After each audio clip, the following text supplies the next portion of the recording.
Let's kick things off with a really simple story. It's about two apples, sure, but it's actually about something much deeper, about how easily we can get it wrong when it comes to the people in our lives and what's really going on behind the scenes.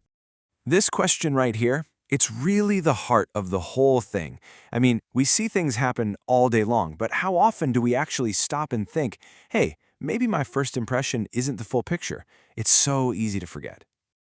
So the story begins with a scene that, well, it couldn't be more normal or familiar, right? It's just a mother and her young daughter sharing a quiet moment together. Picture this. It's a totally ordinary moment. You have this little girl holding two apples, one in each hand, and her mom is right there with her. Nothing seems out of the ordinary at all. So the mother sees her daughter with the two apples, and she smiles and makes a really simple request. Can I have one? You know, it seems like a perfectly sweet, normal thing to ask. But what her daughter does next, well, that changes everything. The daughter's reaction is completely unexpected. It's confusing, and it instantly shifts that warm, fuzzy feeling of the scene into something, well, something just a little bit strange. Okay, so here's the play-by-play. Her mother asks for an apple, and the girl, without hesitating, takes a big bite out of the first one, and then, just as fast, she takes a bite out of the second one too. In just a couple of seconds, it looks like she's claimed both apples for herself. All right, now let's totally flip the script and get inside the mother's head for a second. Imagine watching this happen. Your simple, sweet request is met with an action that, on the surface, looks incredibly selfish. No, seriously, think about it. If you asked your kid for one of two things they were holding and they immediately took a bite from both, what's your first thought? It's pretty easy to jump straight to a conclusion, isn't it? And that's exactly what happens to the mother. That smile she had literally freezes on her face. You can almost feel that, can't you? That warmth is just gone, replaced by this cold sting of disappointment. Because in her mind, the reason for this is crystal clear. And this right here is where we see that critical split between what actually happens and the story we tell ourselves about it. The action is just a fact. The girl bit both apples. But the assumption, that's a whole story loaded with judgment. She's being selfish. She doesn't want to share. But just as the mother is lost in her disappointment, the whole story takes another turn. A few simple words from her daughter are about to completely shatter the assumption she just made.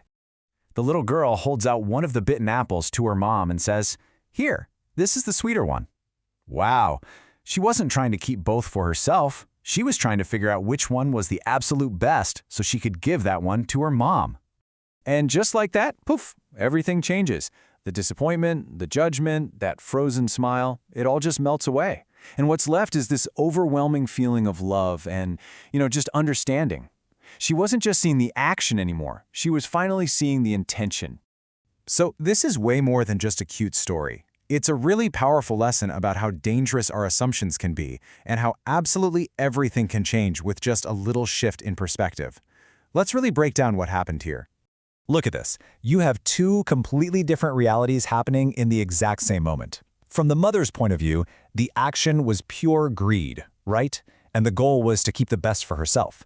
But in her daughter's world, that same action was an act of love. And the goal was to give the best one away.